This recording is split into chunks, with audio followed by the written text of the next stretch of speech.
एक सच को छुपाने के लिए उसने झूठ बोल दिया, लेकिन उस झूठ की लाज रखने के लिए उसको और 100 झूठ बोलने पड़ते हैं। दो चीजों को अपना ले, हर नेकी उसके लिए आसान है, हर नेकी उसके लिए आसान है। कहा दो चीजें, कहा दो चीजें वो अपना ले। तो लोगों ने पूछा, है लुकमान वो कौन सी दो चीजें हैं? लुकमान हकीम ने कहा, एक पहली चीज ये है, जब बात करे तो नरम बात करे, जब मुलाकात करे तो मुस्कुरा दिया करे। कौन सी बड़ी मुश्किल चीज है? बहुत आसान है। उन्होंने कहा नेकी बड़ी आसान है। इसीलिए मेरे आका सल्लल्लाहु तआला अलैहि वसल्लम की हदीस भी है, तबस्सुमुका फी वजही अखीका सदका। तुम अपने भाई को देखकर मुस्कुराओ तो भी एक सदका है। यह अखलाक हसना है। इंसान के कैरेक्टर उसका पता बताते हैं।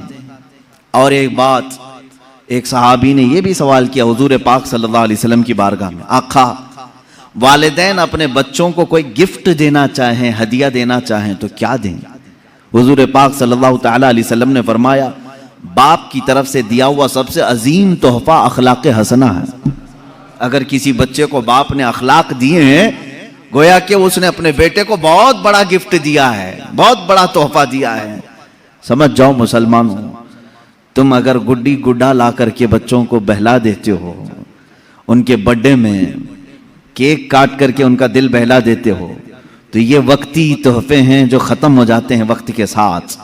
लेकिन जो अखलाक हसना है वह ऐसा अजीम तोहफा है कि वो अपने बाप का भी सर हमेशा ऊंचा रखता है।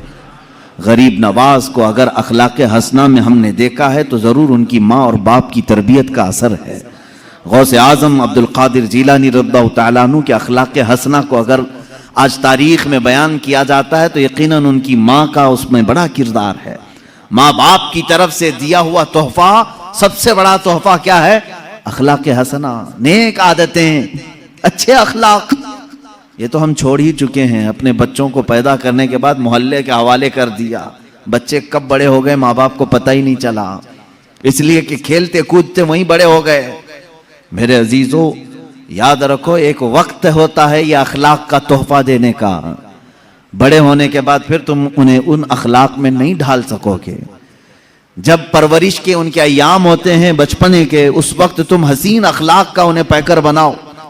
इससे एक बात और भी है, बड़े बुजुर्ग हैं हज़रत जुनैद बगदादी रज़ियल्लाहु ताला, आपसे पूछा गया इंसान का खानदान आला है, अशरफ है, कैसे पता चले? फरमाया उसके अखलाक देखो, उसके खानदान का पता चलेगा। कितनी बड़ी बात है। उसके अखलाक को, किरदार, उसके नसब का पता देते हैं, उसके अशरफ और आला होने का पता देते हैं। एक बात याद रखें, जो आला किस्म के लोग होते हैं, आला खानदान से, उनके अखलाक भी आला होनी चाहिए। हाँ, अगर अखलाक में खोट आ गई तो फिर दुनिया तुम्हें शक की नजर से देखेगी कि नसब इसका सही है या नहीं है। नसब अगर गंवा बैठता है तो फिर अखलाक में भी गिर जाता है। अल्लाह हिफाजत फरमाए। अजीज़ा ने गिरामी, अखलाक करीमा एक ऐसी बड़ी दौलत का नाम है जिसको तुम बाजार से खरीद नहीं सकते। ये कहीं मिलती होती तो लोग पैसे दे करके खरीद लेते। जानते हो, आज बहुत सारे ऐसी तंजीमें हैं या बहुत सारे ऐसे इंस्टीट्यूट हैं जहां अखलाक सिखाने के लिए अभी स्कूल शुरू किए गए हैं। और कुछ वो लोग हैं जो कैरेक्टर सर्टिफिकेट बांटते भी हैं। इसका कैरेक्टर कैसा है, इसके अखलाक कैसे हैं। कौन लोग? जो औरतों को नंगा नाचते हुए देख करके मुस्कुराते हैं, हंसते हैं, वो दूसरों को अखलाक की सर्टिफिकेट दे रहे हैं। कैरेक्टर की सर्टिफिकेट दी जाती है, अच्छे कैरेक्टर की। अजीजा ने गिरामी, आज डेवलपमेंट के नाम से, मैनेजमेंट के नाम से और अच्छे अखलाक जिसको कहते हैं पर्सनालिटी डेवलपमेंट, आदाब सिखाए जा रहे हैं कि तुम्हें बैठना है तो कैसे बैठना होगा। मैं एक बड़े शहर में इसी तरह के एक इंस्टीट्यूट में गया था जहां एक माहिर टीचर, एक माहिर प्रोफेसर वो स्टूडेंट्स को तालीम दे रहे थे। कि बड़े लोगों के अखलाक कैसे होते हैं, आदाब कैसे होते हैं। जब किसी को विश करो तो कैसे करो, हैंड शेक करने के तरीके क्या हैं, तुम अगर किसी के महफिल में बैठो तो कैसे बैठो। अल्लाह की कसम मैं बताऊं, मैं सुनता रहा और उनको देखता रहा, और फिर अगर मैंने सीरत मुस्तफ़ा को खोला तो एक एक चीज़ अखलाक हसना में मुस्तफ़ा के पाई जाती है। अल्लाह के नबी सल्लल्लाहु ताला अलैहि वसल्लम ने बहुत पहले ये अखलाक उस मक्का की वादी में करके दिखाए जहां अखलाक नाम की चीज़ ही नहीं थी। मक्का मुकर्रमा में अखलाक का पैकर बन करके दिखाना सबके बस की बात नहीं। जहां लोग अपनी माँ और अपनी बहनों को बाजार में बेचने के लिए लाते हों, वहां औरतों की इज्जत की बात करना एक बहुत अलग किस्म की बात है। जहां लोग माल लूट करके रात भर महफिलें कायम करते हों, काफिला लुट जाता तो रात को शमें रोशन होती, रात भर खाते पकाते थे। ऐसे आलम में अगर चोरी के खिलाफ बात करना, आप जानते हैं कि यह अखलाक का किस कदर आला दर्जा है। अल्लाह के हबीब सल्लल्लाहु ताला अलैहि वसल्लम ने उस मक्का की वादी में 40 साल अपने अखलाक का ऐसा सिक्का बिठाया कि दुश्मन हो, कुफार हो, मुशरिकीन हो, सब एक ही नाम से आपको याद करते थे, हादा अमीनुन हादा सादिकुन, ये अमीन है और ये सादिक है। यानी जिन्होंने कत्ल का मंसूबा बनाया हुजूर का, उनसे भी अगर जाकर पूछते तो कहते नहीं, उनके अमीन होने में और सादिक होने में कोई शक नहीं कहते थे। पूरी किताबें उठा करके देख लें, मक्का के काफिरों ने हुजूर सल्लल्लाहु ताला अलैहि वसल्लम को गालियां दी हैं, बहुत गालियां दी। क्या क्या कहा है वो बताऊं? जादूगर कहा, मजनू कहा, मिर्गी वाला कहा, माज़अल्लाह शायर कहा। लेकिन पूरे मक्का के काफिरों की बातों को खंगाल करके निकालो, कहीं किसी छोटे काफिर ने या बड़े काफिर ने मेरे आका के अखलाक पर एक बात भी नहीं कही, एक बात भी नहीं। गाली देने वाला तो जात को भी गाली देता है, कैरेक्टर को भी गाली देता है, लेकिन मक्का वालों ने ऐसी गाली हुजूर को कभी नहीं थी। हाँ, वो झूठी बातें थे जो करते थे, जादूगर कहना, शायर कहना, मजनू कहना, लेकिन कभी हुजूर पाक सल्लल्लाहु ताला अलैहि वसल्लम को उन्होंने झूठा नहीं कहा। इसलिए कि झूठ अखलाक ज़मीमा है, गिरे हुए अखलाक में से। इंसान कहां गिर जाता है? जहां उसकी आदतों में झूठ दाखिल हो गया। कभी रसूल करीम सल्लल्लाहु ताला अलैहि वसल्लम को मक्का वालों ने लालच की तोहमत नहीं लगाई, इसलिए कि इंसान रजालत जलालत के अमीक गहरे खाई में गिर जाता है जब वो लालची बनता है। हुजूर पाक सल्लल्लाहु ताला अलैहि वसल्लम को हवस या नफसानी ख्वाहिश के ताल्लुक से कभी उन्होंने इल्जाम नहीं लगाया, ना तोहमत लगाई, कभी इस तरह के जुमले नहीं कहे। दुश्मनों की बात कर रहा हूं मैं, इसलिए कि हवस और नफसानी ख्वाहिशात इंसान को हैवान बना देती हैं। अल्लाह के हबीब सल्लल्लाहु ताला अलैहि वसल्लम इस दुनिया में तशरीफ लाए, सबसे आला अखलाक लेकर के आए। खुद मेरे आका सल्लल्लाहु ताला अलैहि वसल्लम की जुबान से सुने मेरे अजीज हुजूर फरमाते हैं, बुइस्तु लिउतम्मिमा मकारिमल अखलाक, मैं दुनिया में इसलिए आया हूं कि अखलाक के पैमाने जितने भी हैं, सबसे आला अखलाक तुम्हारे सामने पेश करूं। एक बात याद रखना, कुरान ने कहा है हुजूर के अखलाक के बारे में, व इन्नका लअला खुलुकिन अज़ीम, ऐ हबीब आप सबसे अजीम अखलाक पर पैदा किए गए हैं।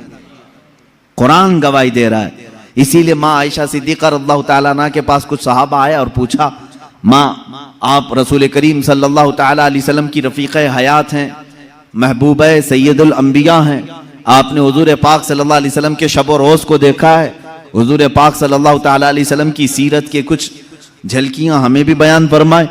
सैयदा आयशा सिद्दीक़ा रज़ियल्लाहु ताला अन्हा ने सवाल करने वालों से ये पूछा, क्या तुम लोगों ने कुरान नहीं पढ़ा? कुरान नहीं पढ़ा?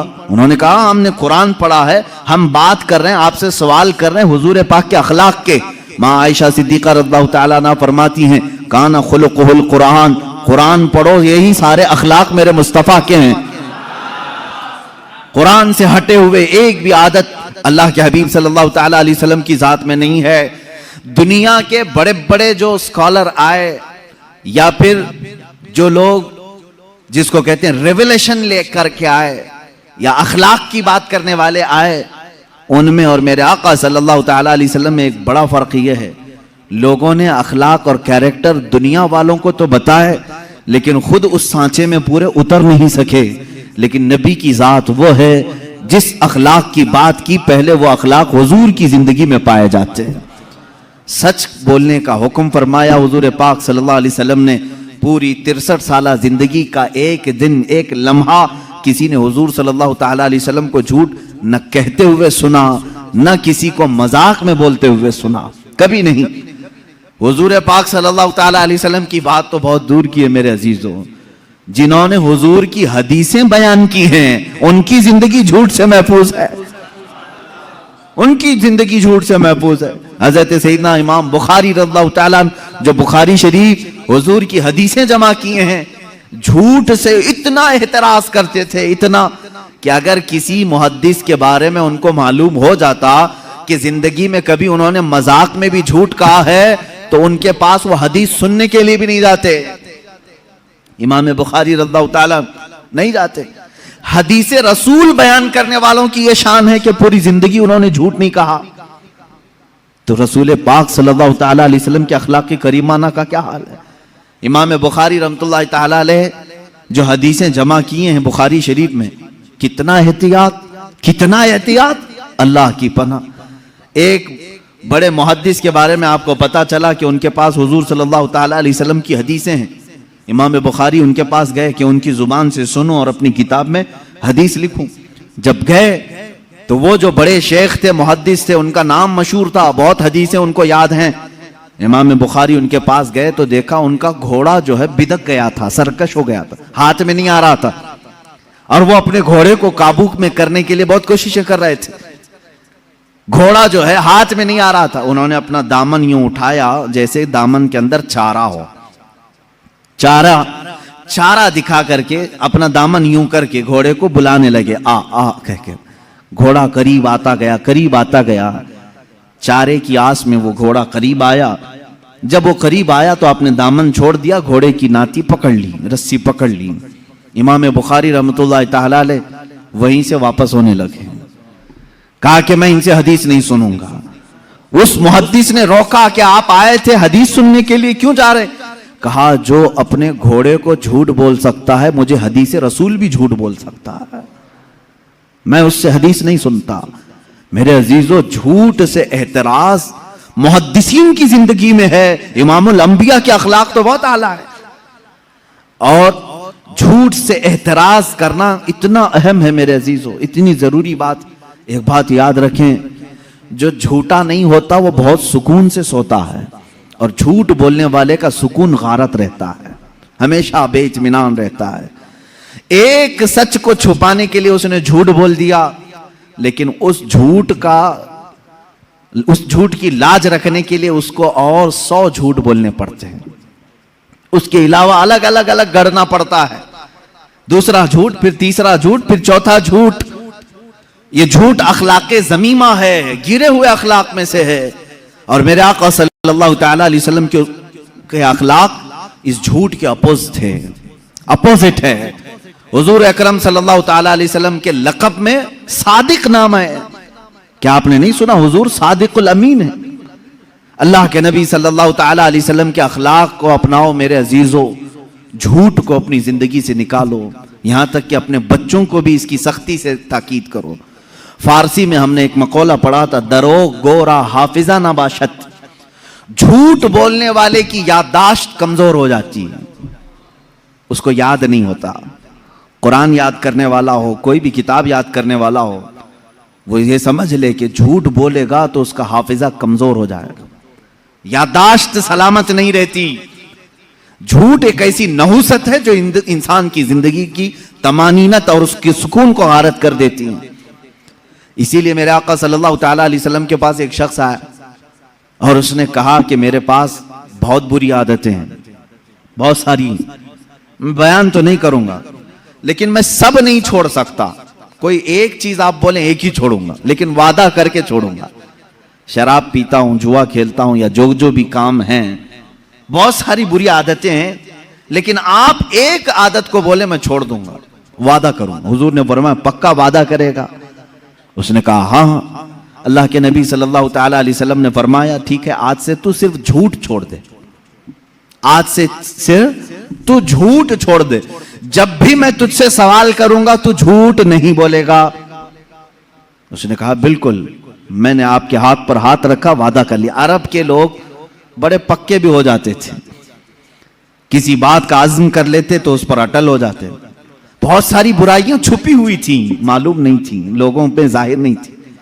कहा दूसरी नहीं छोड़ूंगा मैं। कहा ठीक है, दूसरी नहीं छोड़ना है, एक जो आपने कहा वही छोड़ूंगा। घर गया, उसके बाद उसकी दूसरी जो आदतें थी, खा वो शराब की हो या जुए की हो, जैसे ही उस आदत के करीब जाता उसे मेरे आका सल्लल्लाहु अलैहि वसल्लम का ख्याल आता, कल अगर महफिल में जाऊंगा, हुजूर ने अगर सवाल कर लिया कल शराब पिया था, वादा करके आया हूं, झूठ तो नहीं बोल सकता, और सच बोलूंगा तो सब में जलील भी हो जाऊंगा, कोड़े भी खाने पड़ सकते। जुआ की तरफ अगर ध्यान गया तब फिर ख्याल आया कल अगर इसके बारे में पूछा गया तो क्या जवाब दूंगा, झूठ तो नहीं बोल सकता, आज वादा करके आया हूं। एक रात में हर बुराई का ख्याल करता रहा और फिर मेरे मुस्तफ़ा का भी ख्याल आता रहा। दूसरे दिन वो सुकून की नींद सोकर आया, बारगाह मुस्तफ़ा सल्लल्लाहु अलैहि वसल्लम में हशाश वशाश तबीयत थी। जो झूठ नहीं बोलता वो बहुत सुकून से रहता है, उसकी तबीयत में घबराहट नहीं होती। हुजूर पाक सल्लल्लाहु ताला अलैहि वसल्लम की महफिल में आया और जो जो उसने सोचा था वही सवालात हुजूर ने किया भी। कहा कल ऐसा तो नहीं कि तूने शराब पिया? कहा या रसूल अल्लाह हरगिज नहीं पिया। जुआ खेला था? कहा हरगिज नहीं खेला। जितनी बुराइयों का हुजूर ने पूछा बिल्कुल निडर होकर के सच बात कहा और कहा ऐ मेरे मौला, तूने ऐसा रसूल भेजा, एक बुराई को मुझसे छुड़ाया, उसकी सदके में अल्लाह पूरी बुराइयां खत्म हो गई। ये जिंदगी का मेयार याद रखो। झूठ उम्मुल खबाइस है, बुराइयों की मां है। यहां से बहुत सारी बुराइयां तुम्हारे अंदर जड़ पकड़ती हैं। झूठा आदमी मुनाफिक होता है, निफाक उसके दिल में आने लगता है। इसीलिए कि मेरे आका सल्लल्लाहु ताला अलैहि वसल्लम से पूछा गया था मुनाफिक की अलामत क्या है, उसमें पहली अलामत हुजूर ने फरमाया बात करेगा तो झूठ बोलेगा। यहां आज लोगों की आदत सी पड़ गई है और कसमें खाते हैं उस पर, झूठ पर फिर कसम भी खाते हैं, माँ की कसम, बाप की कसम, खुदा की कसम, मुआज़ल्लाह। मेरे अजीजों, तुम ये सोचते होंगे कि जुबान से निकला है क्या, होना क्या है। याद रखो अल्लाह के हबीब सल्लल्लाहु ताला अलैहि वसल्लम ने फरमाया क़यामत के दिन बहुत सारे वो लोग होंगे जिनको सिर्फ ये जुबान का टुकड़ा दोज़ख में ले जा रहा होगा, ये गोश्त का टुकड़ा दोज़ख में ले जा रहा होगा, इसलिए कि झूठ बोलते थे। और यहां तक कि एक हदीस है, अल्लाह के हबीब सल्लल्लाहु ताला अलैहि वसल्लम फरमाते हैं इंसान पहले झूठ बोलता है, फिर दूसरा बोलता है, फिर तीसरा झूठ बोलता है, इतना बोलता है कि अल्लाह के यहां उसे कजूब लिख दिया जाता है, यानी झूठा लिख दिया जाता है। और एक बंदा है जो सच बोलता है और सच पर कायम रहता है, डटा रहता है, अल्लाह के यहां वो हमेशा के लिए सच्चा लिख दिया जाता है। तुम्हारे अंदर है इख्तियार है, तुम क्या करना चाहोगे, कौन सी खसलत अपनाना चाहोगे। और झूठ दोज़ख की तरफ ले जाता है, सच जन्नत की तरफ ले जाता है। ये अखलाक है मेरे आका सल्लल्लाहु अलैहि वसल्लम के कि पूरी जिंदगी ये पाक कभी आपने जुबान से झूठ का लफ्ज तक नहीं निकाला। और वादा खिलाफी, मैं अखलाक गिनाता जाऊंगा मेरे अजीजों। अल्लाह के हबीब सल्लल्लाहु ताला अलैहि वसल्लम के अखलाक की करीमाना बहुत आला है, बहुत आला है। जिसमें हल्का सा भी नक्स हो, ऐब हो, वो हुजूर की जिंदगी में आया ही नहीं। तेरे तो वस्फ ऐब तनाही से हैं बरी, आला हज़रत ने फरमाया तेरे तो वस्फ ऐब तनाही, कहते हैं बहुत हल्का ऐब, ऐब तनाही, बहुत हल्का ऐब जिसको बुरा कहा जा सकता है, वो भी हुजूर की जिंदगी में नहीं आया। तेरे तो वस्फ ऐब तनाही से हैं बरी, हैरान हूं मेरे शाह मैं क्या क्या कहूं तुझे। आका आपकी जिंदगी पाक में एक हल्का सा सुई के नाके के बराबर भी बुरा अखलाक आया नहीं, कोई बुरी आदत नहीं आई। बुरी आदतें जिसको आज भी बुरा कहा जाता है वो अल्लाह के नबी सल्लल्लाहु अलैहि वसल्लम की जिंदगी में कभी नहीं सुनोगे। आप सच के पैकर थे, वादा वफाई में मुकम्मल थे। यहां तक कि हुजूर पाक सल्लल्लाहु ताला अलैहि वसल्लम जब किसी को वादा करते तो ईफाए अहद का एहतमाम फरमाते थे, वादा वफाई का, कि जहां जिसको कह दिया। एक मर्तबा बाजार में किसी शख्स ने कहा कि मैं आ रहा हूं, आप रुके रहे हैं। आपने कहा हाँ मैं तेरे इंतजार में रुकता हूं। वो गया और भूल ही गया। पूरा दिन गुजर गया, वो आया ही नहीं। मेरे आका सल्लल्लाहु ताला अलैहि वसल्लम वहीं खड़े रहे, वहीं रह गए। काफी वक्त के बाद, वो तो भूला हुआ शख्स था, कई लोग आए, कहा अल्लाह के नबी सल्लल्लाहु ताला अलैहि वसल्लम यहीं खड़े रहते हैं। कहा एक शख्स ने मुझसे कहा था और मैं उसके आने का इंतजार कर रहा हूं, मैंने वादा किया था। वो तो भूल गया। वापस जब आया तो मेरे आका सल्लल्लाहु ताला अलैहि वसल्लम को उसी मकाम पर पाया, बहुत रोया। अल्लाह के नबी सल्लल्लाहु अलैहि वसल्लम ने उस शख्स से कहा, ए बंदे, मैं अल्लाह की तरफ से अखलाक़े आली, अजीम अखलाक को पूरा करने के लिए दुनिया में आया हूं, और मैं कभी वादा वफाई नहीं करता, वादे के खिलाफ नहीं करता। एक सहाबी वो मुशरिकीन में से आकर के हुजूर सल्लल्लाहु ताला अलैहि वसल्लम की बारगाह में ईमान लाए। वो ईमान वाले नहीं थे, पहले काफिरों की सोहबत में। काफिरों ने भेजा था हुजूर सल्लल्लाहु अलैहि वसल्लम के पास हालात देखने के लिए कि देख करके आओ। तो इन्होंने कहा था मैं 3 दिन के अंदर लौट आऊंगा। वो मदीने आए, लेकिन अपना दिल दे बैठे। आए थे जासूसी करने के लिए। वो हुजूर अकरम सल्लल्लाहु अलैहि वसल्लम के अखलाक से मुतासिर वो ईमान लाए। उन्होंने कहा या रसूल अल्लाह सल्लल्लाहु अलैहि वसल्लम, अब मैं उस कुफार और मुशरिकीन की गलाजतों वाले इलाके में हरगिज नहीं जाऊंगा, मैं नहीं जाना चाहता। ईमान की बहारें मदीने में हैं, अखलाक आली यहां पर है। अल्लाह के नबी सल्लल्लाहु अलैहि वसल्लम ने फरमाया, मैं वादा खिलाफी करने वालों के साथ नहीं रहता। तुम अपनी जमात वालों से वादा करके आए थे, तुम पलट जाओ उनके पास, जाओ उनके पास, फिर अगर तुम्हारा दिल करे तो वापस फिर मदीने आ जाना।